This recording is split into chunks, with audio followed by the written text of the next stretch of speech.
Salam and welcome, everyone. Thanks for tuning in. This is Quran Conversations, the podcast for anyone who wants to unlock the meaning and healing powers of the Quran. I'm your host, Dalia Mogahed, an author, researcher, and a student of the Quran.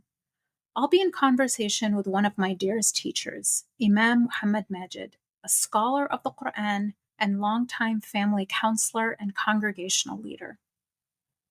In today's episode, we dive into the pivotal turning point in the story of Yusuf alayhi salam, where his brothers cast him in the well. We discuss emotional intelligence and finding hope in the darkest moments. You may notice in this episode that we have a brief interruption at around 10 minutes, which I chose not to edit out. It was when Imam Muhammad Majid was informed of our dear sister Sara Bujela's passing a few hours earlier. She is one of my best friends and was a student of Imam Majid's. She was also an inspiration behind this podcast. We dedicate this episode to her memory with love. Please take a moment to recite Surah Al-Fatiha for her. Quran Conversations is sponsored by Fawakih, an online learning platform for Quranic Arabic, which I myself use. Start your journey in unlocking the language of the Quran. Go to fawakih.org/journey. For more spiritual insights, follow me on Instagram at Dalia Mogahed. Let's get started. Assalamu alaikum. Welcome back to Quran Conversations, and we are about to start with ayah number 13, where Yaqoob alayhi salam responds to the brothers' request to take Yusuf with them on an outing that they say will be enjoyable for him. So this is where we left off last time, and we were both very looking forward to discussing this specific ayah about how Yaqoob alayhi salam responds. Would you like to start reading it, Imam Majid, or should I? You can read it, inshallah. And I'll read the translation. He replied, "The thought of you taking him away with you worries me. And I'm afraid a wolf may eat him when you are not paying attention." So let's dig into this one. Yeah. Bismillah. Yeah. First of all, you read in this ayah the fatherhood, a parent expressing his vulnerability, his feeling about how sad he will be, worried will be when they take his baby son, because they're older than him. And every parent can relate to that. You know, even as you, the adult children take their young brother or sister to the playground. Be careful. Make sure they're not fall. They make sure that they don't cross the road. All kind of things. But Yaqoob alayhi salam, so he knew that they have also this kind of jealousy, and they're not happy with how Yusuf alayhi salam become very close to their father. But have that's all in his background. Worried about him as being young. Worried about maybe they might do something to him. But he didn't say that. He did not say to them, "I'm worried about you not being nice to him." That was not the question. The question was, you may not pay attention to your younger brother, and something can happen to him. As we say, they might run to the street, a car might hit him, and so forth. Be careful, might start falling from that slide. And so he said to them, "My worries is about you not paying attention, and the wolf might eat him, and you are not watching him." I think they said Yaqoob, the argument they're going to use when they don't bring Yusuf with them. Because what is more believable thing? What's more believable? More believable that wolf have eaten him. Oh, okay, we're going to use that argument. That's what قالوا علمهم حجتهم. He taught them how to come and bring an argument or represent a scenario he might believe in. Right. Yeah. Right. I absolutely. I was very struck by the fact that he was willing to actually share with them that it makes him sad. Mhm. Because a lot of times we don't admit the feeling behind a decision. We Mhm. go straight for the rational. And Mhm. he could have just said, no, it's dangerous. He might be eaten by a wolf, so I don't want you to take him. This is what most people do, even though what is really behind it is an emotion, is a sadness. And the way we actually make decisions is very emotional. The idea that we are rational decision makers is completely disproven. So the way human beings make decisions is in the part of their brain that is the emotional part. And then the rational part of their brain justifies it, explains it with reasons that are rational. But what he does here is he models vulnerability, as you said, and honesty, that he leads with, no, it makes me sad. And the way even the tajweed says, it sounds like weeping. It Yeah. sounds like crying. Yes. That's a very important point that you just made. The affirmation and confirmation how sad he will become if they take him, and the med يحزنني أن تذهبوا به. Now, very good point that you made in there. That's the beauty of Quran, that even the sound make a difference in meaning. Yes, You can yes, hear the absolutely. voice of, especially when Quran telling a story. You Hmm. can, like even when Nuh alayhi salam was calling his son to join him, Hmm. when you hear the Ibrahim alayhi salam talk to his father, you can, from the sound of the words and the tajweed, the med and the unan, you can feel how they express themselves. One of the things you mentioned, very interesting, in the issue of rational and feeling. Sometimes even like whether this family relationship, husband and wife, or children, parents, and relationship, or siblings talking to one another. Sometimes people said, "Really, tell me what you worry about. Is that Hmm. really, what's the issue here? Like, What's tell me really behind this? what's the Yeah, behind that." I yeah, remember when I was a teenager, uh, my stepmother and my sister uh, was telling us that don't go to, we decided to do like a sleepover to go to somebody home, yeah. and my father was not in town. They said, it's too late for you to go and those kind of things. We tried to rationalize. I said, no, it's going to be okay. The family, and then finally they said, listen, we're worried for us to be by ourselves in this house at night. It's okay. You should tell us that. Yeah, It's a perfect story to illustrate this, because I think this idea of modeling the real reasons behind, we should normalize that. yeah, The real reason why I'm asking for this, or the real reason I'm making this decision, and to actually, first of all, be aware of it ourselves. What is really behind this decision, or this impulse, or this need? And then to be able to communicate that, to actually have that be a very normal thing, which it's not at all. And so we're talking past each other, we're responding one rationalization, and the other person responds with another rationalization. Because what happens, interestingly, later in the way they respond to him is they completely ignore, they completely dismiss, without even acknowledging his first reason, which he's honest about. It's going to make me sad. And they yeah, go right to the rationale. Oh no, don't worry, we're going to be all together, and we will save exactly. him. Yeah, they dismiss his feeling about husn. Maybe also because that's what they worried them about. Like that he cares so much about Yusuf. That's what they worried about. That he cares so much about him and so close to him. and they want to separate him from him. They want to hurt him, like unintentionally. They wanted to hurt Yusuf, alayhi salam, but in the process they were hurting their father.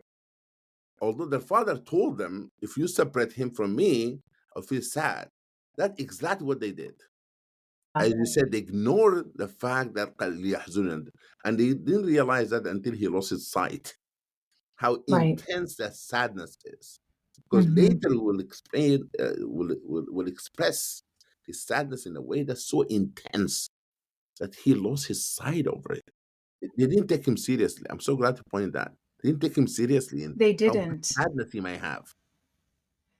I think I know we're spending some time on this, but it's because so much in our society shames emotion, shames grieving, tells you to get over it, to bounce back, to be resilient, and that's the sort of secular version. The Muslim version is like, oh, sabr means just getting over it and not, having any sadness 3 days after someone's gone or something. I mean, the idea of denying human emotion as something to be suppressed is actually the root cause of so many diseases. Absolutely. Of not acknowledging and expressing how we actually feel and processing it. And this surah, in such a beautiful way, especially with Yaqoob alayhi salam, he models a very different model of expression of grief, of being very vulnerable with how he's feeling. Can I hold 1 second? Yes. I'm sorry, I have to hold.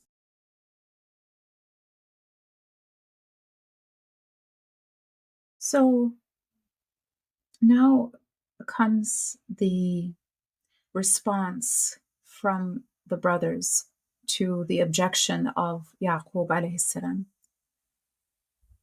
Before you go that, I just want to mention one more thing.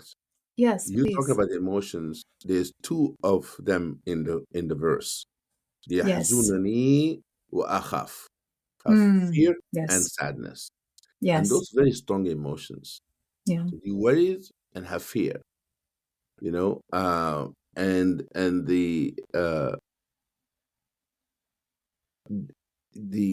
fact that he talks about himself, which is the I, that's very important in counseling. We tell people, do not point to people, but express yourself. Instead of you gonna do this, he says, my fear that the wolf might eat him and you're not seeing. That's my fear. يحزن أن تذهبوا به. You talk about his personal feeling. Very important for us when you express ourselves as we talk to others. We talk about how we feel, how they make us feel. That's such a good point. He's actually using I statements in this to express his objection and to express his feelings. He's not acute. He's not going right to them. You are this. You are jealous. You are careless. You. Yes. Beautiful. Thank you for pointing that out. Beautiful. So their response is in the next ayah. Would you like to read it? Sure. أعوذ بالله من الشيطان الرجيم.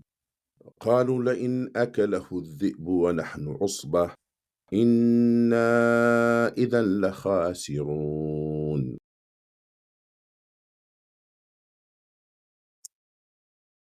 The first thing that I noticed in this ayah is that they completely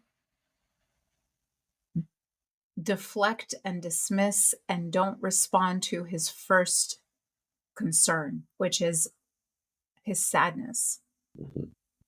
They're just responding to the rational fear of the wolf. And when people do that, it's usually because of 2 things. One is they don't value emotion. They think it's unimportant. They devalue it. And then the second thing is they aren't themselves in touch with their own emotion. So when they express their, when they express why they are so angry about Yusuf alayhi salam, they don't actually talk about their feelings. It's all about our father is in error. He loves, our brothers more. They don't say, and this is how we feel about it. So they have hardened their heart and suppress their own. They have no actual awareness or connection with their own feelings. And so they can't engage with any kind of empathy with their father's feelings. And so they don't even acknowledge or respond to it. Subhanallah. That is very important, being dismissive and then become defensive. ونحن عصبة. Imam al-Nasafi, he says in his tafsir, it says قالوا لئن أكله الذئب ونحن عصبة إنا إذا لخاسرون. He says there's a qasam here. There's a qasam, swearing by Allah, but it's mahdhuf. It's not being mentioned, but being implied. As if he says, والله لئن أكله الذئب. قالوا لئن أكله الذئب. He said there's a qasam here. It implied that they swearing لئن أكله الذئب, as if they say قالوا والله لئن أكله الذئب ونحن عصبة إنا إذا لخاسرون, because this is جواب القسم that we will be a loser at the end of the verse. إنا لخاسرون. Called, this is جواب القسم, meaning that the respond to the swearing when they made an oath. They said they will be a loser if we neglected him, and the wolf will eat him, and we're there as usba. Talking about tajweed, you see the ta'kid. قالوا لئن أكله الذئب لئن أكله الذئب ونحن عصبة. عصبة here because the idhar, because there's alif. Yes. إنا إذا لخاسرون. What they're saying that the emphasis of being usba here, there are 10 of them. Yeah. This because Binyamin did not go with them. They say that we 10 of us. If this happens, shame, as if they said, shame on us. If that's what happened, shame on us. Right. Therefore, they're using the language that to emphasize their power, but they're talking about their numbers and in terms of power, but they are not talking about their jealousy, which is the weaknesses they have. You can have group of people with their heart not together, still they will not be good. It's not about the number. It's about how much sincerity a person may have. Was your heart really into it or not? And Allah subhanahu wa ta'ala talks to the Muslims about Hunayn, for example. He said, يوم حنين إذا عجبتكم كثرتكم. In Hunayn, you're proud of your numbers. Therefore, they using the number instead of the sincerity. They said, they could have said, and we are really his brothers. We are there for him, then be shame on us. They talk about the number because the number doesn't mean anything if there's no sincerity. Therefore, their argument is about convincing their father about being 10. The wolf cannot eat him. But you come later and you said the wolf have eaten him. What happened to Usba? What happened to the Usba there? The Usba. Inna idhan la khasirun. The problem that they're Usba and then Asabiyya. They connected to one another in doing the wrong thing. Therefore, as we said earlier, that clicking and connecting to people in the wrong thing, that's the most dangerous, than being a person being alone doing the sin, because reinforcing the wrong behavior is very dangerous. Gang mentality, mobs, when people, just go together and have this collective mind of doing the wrong thing. Inna idha la khasirun. And the khusran here, if that's the case, in the wolf eating him, you'll be a loser. What if you are the one who plotting? Yeah. Yeah, you never thought about that? Because Yeah. sometimes the khusran, how do you measure loss and gain? Loss and gain based on the moral values. If a person loses their soul and gains something material, well, what a gain is that? Yeah. Therefore, the khusran, as the Quran describe it in Surah Al-Asr, إن الإنسان لفي خسر إلا الذين آمنوا وعملوا الصالحات وتواصوا بالحق وتواصوا بالصبر. The khusran they're talking about here, that losing their brother if the wolf eaten him. But they are already in khusran because they're plotting against their own biological blood brother to kill him or to throw him into the well. It's very interesting what you said, because they are talking about their number and that they are usba, this strong group that are bound together, as a way to show that they will protect him. When in fact, it's because they are usba that they harmed him. I mean, they're using the exact same unit to make a claim that is exactly opposite of what in fact happened, and how that usba was used. Mhm. It's interesting because the word usba, as you mentioned, means this idea of a group that is bound together Mhm. for something. And I was curious when else it was used in the Quran, and I found two other occasions. So twice in Surah Yusuf, Mhm. and then the other two times was very interesting. The one of them was in Surah An-Nur, talking about the spreading of the rumor, Mhm. that it was spread by Usba. That's true. Subhanallah, Yeah. Yes. right? Yeah. And then the other one was in describing the wealth of Qarun in Surah Al-Qasas, Mhm. that his treasures would require a usba of men to carry its keys. Mhm.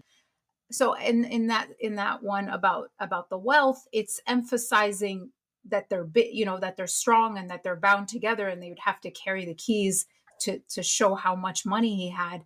But the one about Surah An-Nur, subhanallah, such a perfect description of mob mentality, where good people did MashaAllah. something against their value system because everyone was doing it. They were, when they got swept up in, it's like a bandwagon. That's beautiful. MashaAllah. I really love this. If how the usba been used. Um, and that's why, we need to talk always about our social environment. Who are we Mm-hmm. with? And sometimes, as I said before, young people, when they do wrong things, like when I talk to teenagers, sometimes I said, why did you do this? He said, I thought that they have my back. Yeah. I said, don't let anyone have your back in the wrong thing. Don't go along with people. And there's a beautiful hadith of Rasulullah where he says that let uh let no not have don't let any one of you be like a person who doesn't have a stance in life, wishy-washy. He said, I will join people. I will be with the people. If they do good, I will do good. If they do wrong, I do wrong. I go with the wave. But the Rasul, he used the word قال وطنوا أنفسكم. وطنوا أنفسكم. Very strong word. Have a stance of your own, Mhm. stand for your values. In أحسن الناس وأن تحسنوا. If people do good, join them in good. وإن أساءوا فاجتنبوا إساءتهم. If they do wrong, avoid the wrong they are doing. For do not go just with the wave. Have a stance of your own. It's a very powerful hadith in identity and confidence and self-esteem. For this, you said something earlier. Uh, just want to say the Imam Nasafi, one of the scholars that I use in my tafsir, love his tafsir. He said that the children of Yaqoob alayhi salam, they answered the first concern, the second concern, but not the first concern. He said, لأن ذلك يغيظهم. He said because that would make them mad and sad. Yeah. That he like to be around Yusuf, and he could not have separation anxiety. He doesn't want him to be away from him. He said that's why they ignore the first one, يحزنني أن تذهبوا به, and they answer the second intentionally. Very interesting. Yeah. I think that in terms of the first point about going along with the bandwagon and doing whatever the people do, we do that. We fall into that because we think it's going to protect us. People join gangs for protection. They Yes. have a tribe for protection. Mm-hmm. And they're making the claim that that's how the usba is going to function, as a protection for Yusuf. So they're playing up the benefits of usba. But there's this dark side of usba as well. Yes. That they're hiding, right? And that's in fact how it manifests. It's ganging up on someone and doing wrong to him, and that because he's outside the group, because he's not them. Exactly, and they're united in the wrong cause. Many Right. people have unity in the wrong cause. It's not about unity. Unity for what? Yeah. You want me to stick with you for what? If we are united in the wrong cause, that's not a unity. That's Because, not as you said unity. before, اعتصموا بحبل الله, holding the rope of Allah, not in the of your tribe, not of your race, not of ethnicities, not of your financial class, middle class, lower. It is about values and virtues. Now, and when you do that, then you'll join the right people and you'll avoid people doing wrong. And so it's such a beautiful image of holding on to the rope of Allah instead of each other's hands. It's just profound. So the next ayah, the story goes on to show what in fact does happen. Bismillah ar-Rahman ar-Rahim. فلما ذهبوا به وأجمعوا أن يجعلوه في غيابة الجب وأوحينا إليه لتنبئنهم بأمرهم هذا وهم لا يشعرون. Subhanallah. I will read the translation. Then they took him away with them, resolved upon throwing him into the hidden depth of a well. We inspired him, saying, "You will tell them of all of this at a time when they do not realize who you are." Yeah.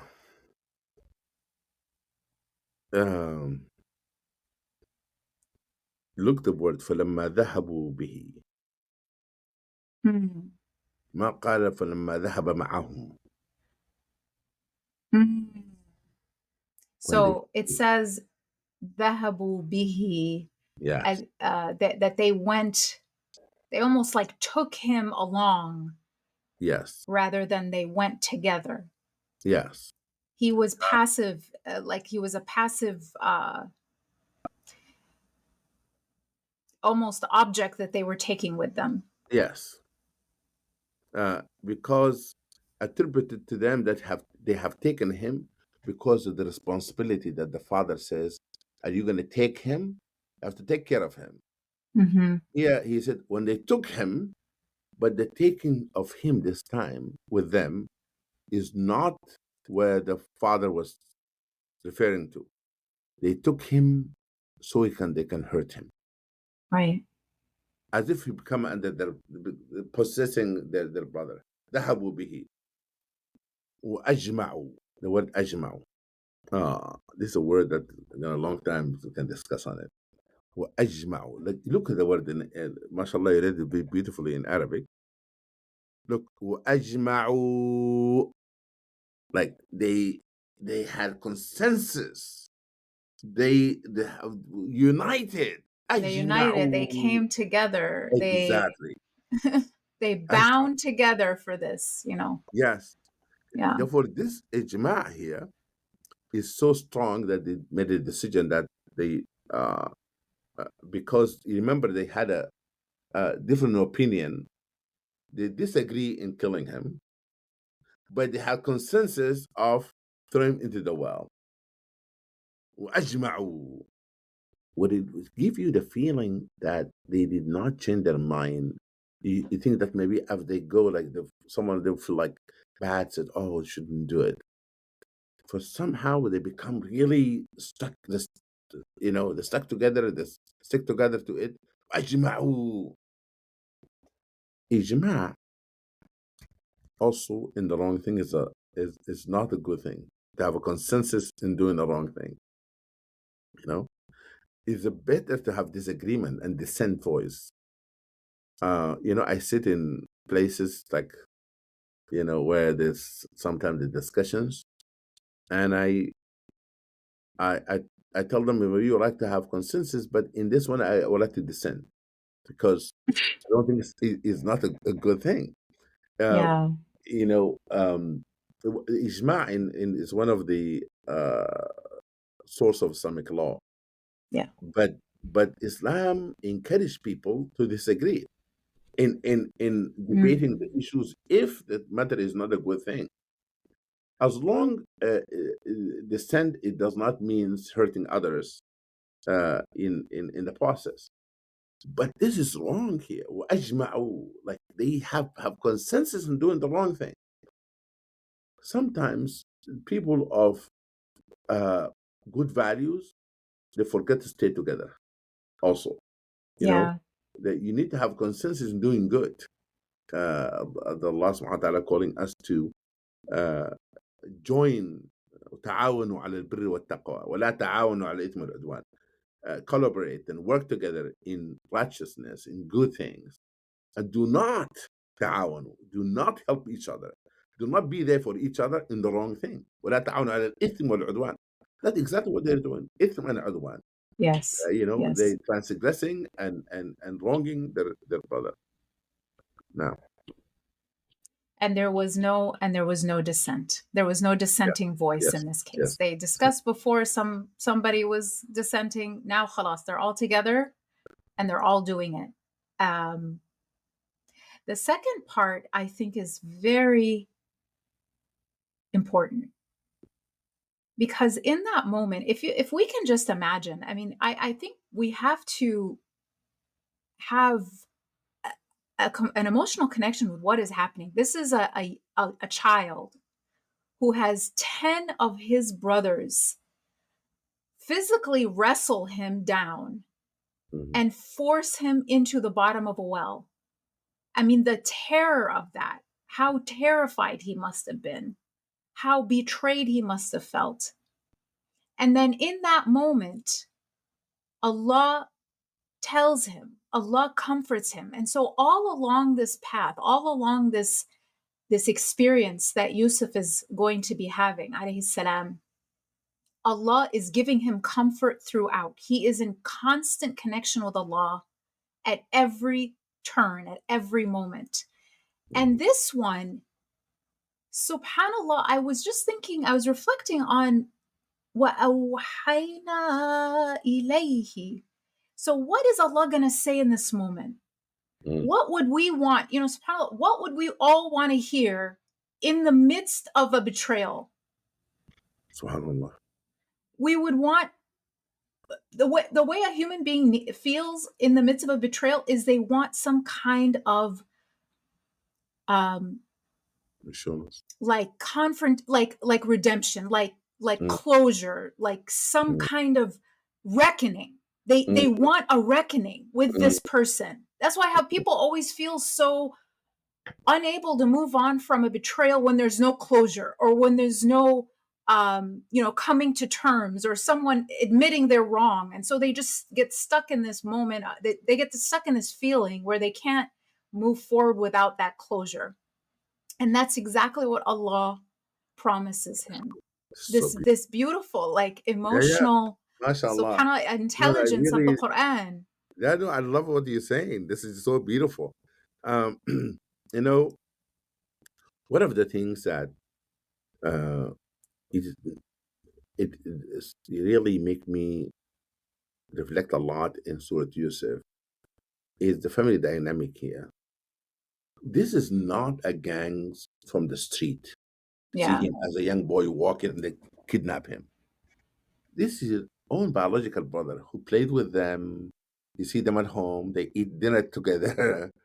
Yeah. And now, actually, some of us, although the Quran does not talk about that, said they beat him first and they took off his shirt and so forth.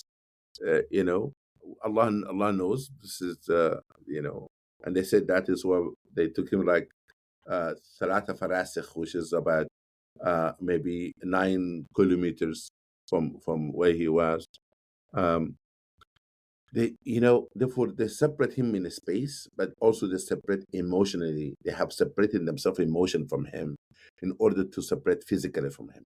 If they distant, dehumanizing people is the most dangerous things in any act of violence.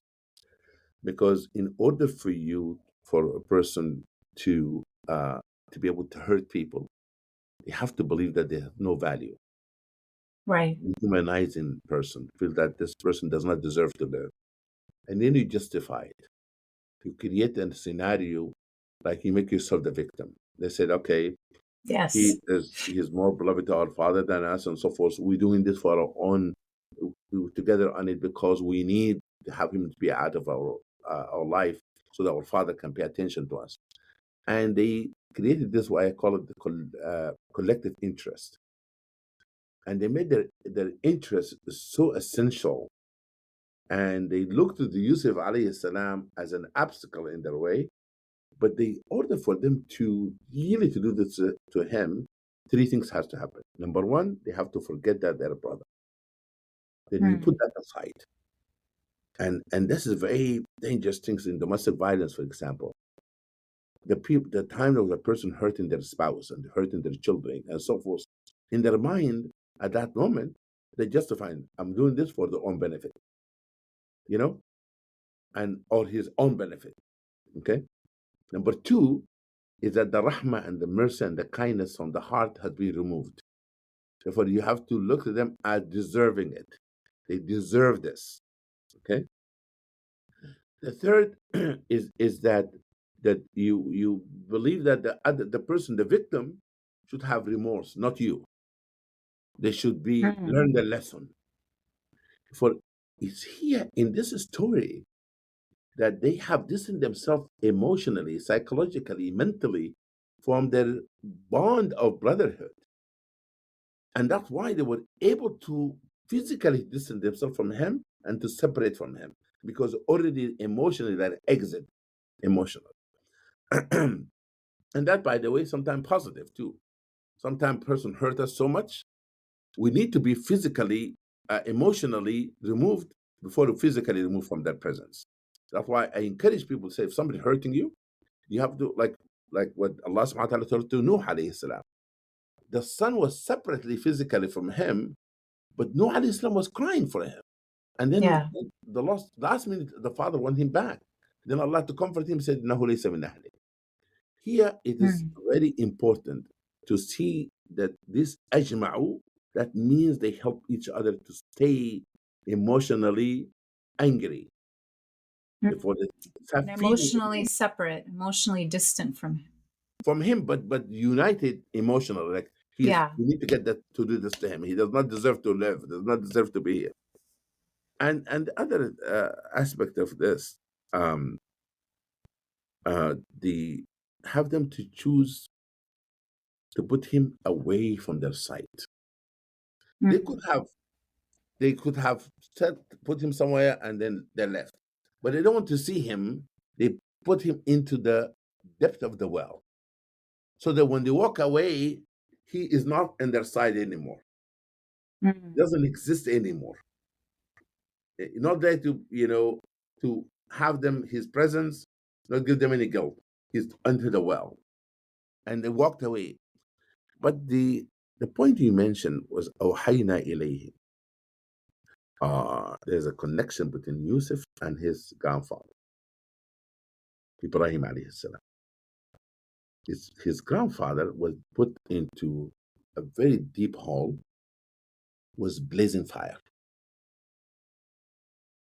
And Yeah. Allah subhanahu wa ta'ala gave Ibrahim alayhi salam comfort. أنا أكون بردا وسلاما على إبراهيم. Allah comfort him so that he's not his loneliness, being lonely in that deep hole. It could be addressed by feeling Allah presence. وَأَوْحَيْنَا إِلَيْهِ. I give him comfort. He's okay. You will become a time that you tell them that what did to you. This hope, Yusuf alayhi salam did not know that he will be sold in slavery. He thought, okay, somebody gonna pick me up from the well. Allah put that in my heart. I'm gonna back to my father. I'm gonna tell him, oh, they did this to me. I'm back home. He was Yeah. not like that. He didn't know Decades. how long it would take, right? Yeah, He didn't know the plan. And that's such an important point is we think, oh wait, it didn't happen, because it didn't happen the way we think it's going to happen, yeah. or as fast as we think it's going to happen. But his promise is true. It's just, Exactly. yeah, it takes longer. Maybe Yusuf alayhi salam said, oh, Allah tell me that, oh, we're gonna tell what they have done to me. I'm gonna confront them. He maybe thought maybe 2 days, one day, somebody's Yeah. gonna pick him up and they're gonna run back home, they're gonna take said, oh, by the way, where are you from? Oh, my address is this. And then, oh, we're gonna take you to your father. He never thought they're gonna sell Yeah. him in slavery. You know, but Allah will like, no.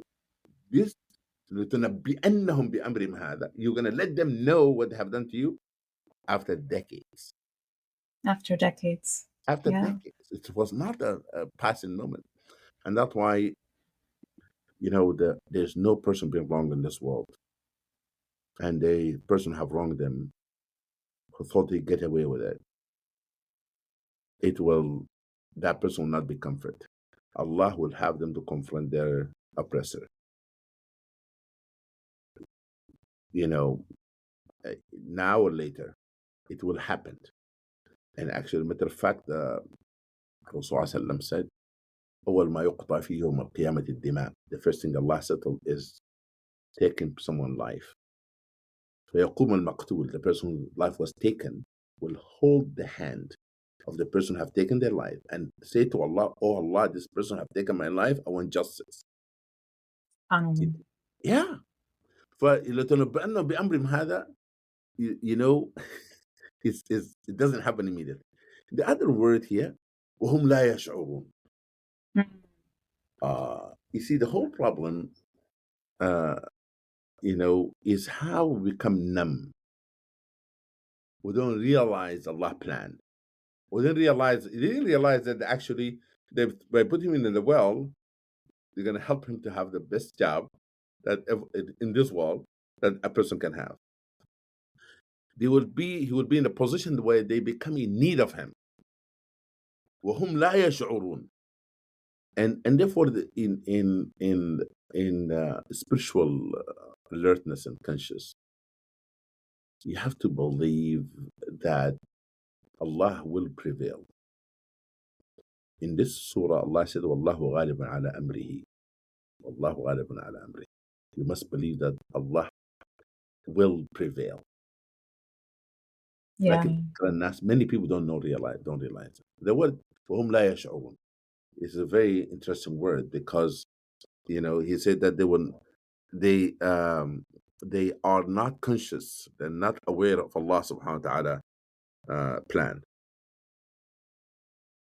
Yeah, it's interpreted as they're not aware of Allah's plan, or just the very apparent, meaning of they won't know it's him when they meet him, when they Yes, confront him.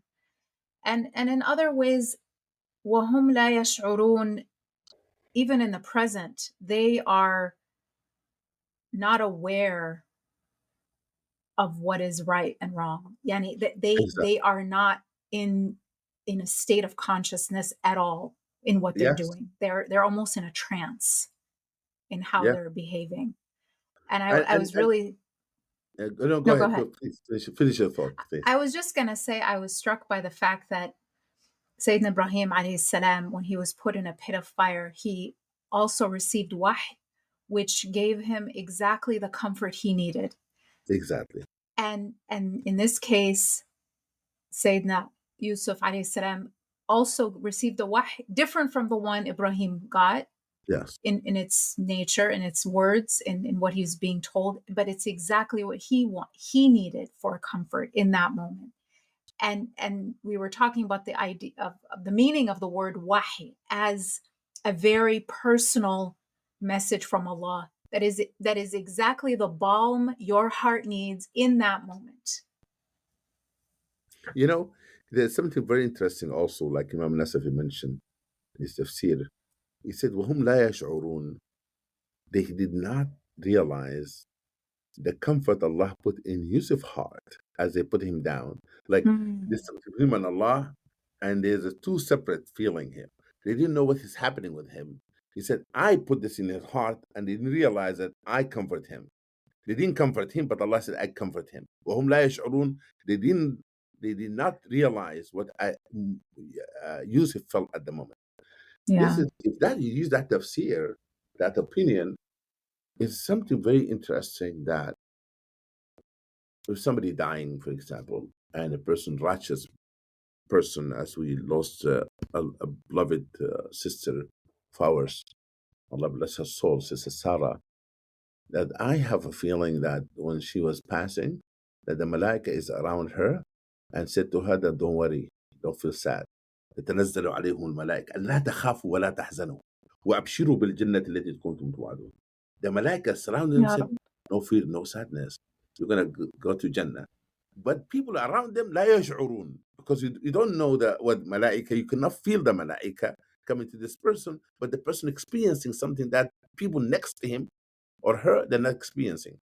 But this is very interesting that sometimes you can be in a spiritual zone, in a state that the person next to you does not feel it, Yeah. because it's a personal experience. وهم لا يشعرون. For it is a very insight that the Imam Nasafi rahimahullah said, is that this moment of him, Allah comforting, وَوْحَيْنَا إِلَيْهِ, only to him, because wahi, al-ikhbaru fi sirk, as we said, tell Mhm. somebody something in private. It was a private conversation, private feeling that he has, that people around him, his brothers, they didn't realize what's happening there. It's like the mu'min of Surah Yasin. They took his life, they killed him, they stepped on him. Allah telling us what happened to him. ألا ليت قومي يعلمون. I wish my people knew what happened to me. بما غفر لي ربي وجعلني من المكرمين. Allah have forgiven me and honored me. They humiliated him, but he said, Allah have honored me. But he said he want his people to know what happened to him, because he wished if they can know. In this here, he says, you will let them know. We comfort him, وهم لا يشعرون, that we put that in his heart.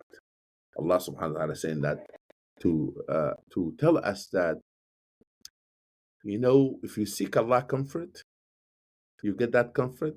Even people around you, they don't know why you're smiling, you are in Yeah. pain. Why you are not complaining about life, what life is difficult, because it's وَلَهُمْ لَا يَشْعُرُونَ. They don't know what you're feeling. Yeah, in that moment they thought they had harmed him, they had destroyed him, and what they did is just set him on his path, his Exactly. destiny. Yeah. And the ascension, the spiritual ascension he had. And the Yeah, spiritual ascension he has, both in the yani in the dunya and in the akhirah, exactly. Yeah. You can be in the bottom of the well, but in the highest place in the spirituality. You Hmm. know, you can be in physical sickness. A person can, every part of the body is hurting, and maybe they lost weight, but Allah eyes have been elevated. In a physical presence, they may look weak, but they're spiritually getting stronger and stronger and stronger and stronger. But that's what happened to Yusuf here.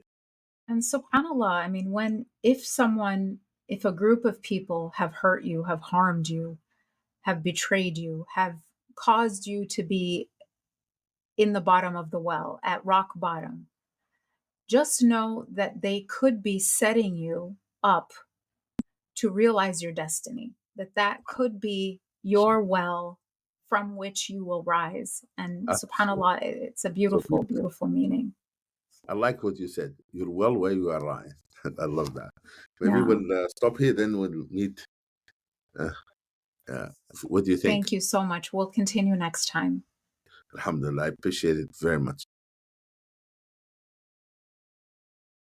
If you're hearing this message, you've listened to the entire episode, so thank you. We hope you enjoyed this conversation, and if you did, please leave us a review on Apple Podcasts and Spotify. Share this episode with others who may be interested in the meaning of the Quran. Also, we love hearing from our listeners. Tell us your reflections at Quran.conversations Instagram page. We will read every single one. Finally, we hope this podcast encourages your own reflective journey with the Quran. This week's reflection prompt is: what was a time you felt like you were at the bottom of the proverbial well? What did you wish to hear in that moment of pain? How does the story of Yusuf connect to your experience? Until next time, salam.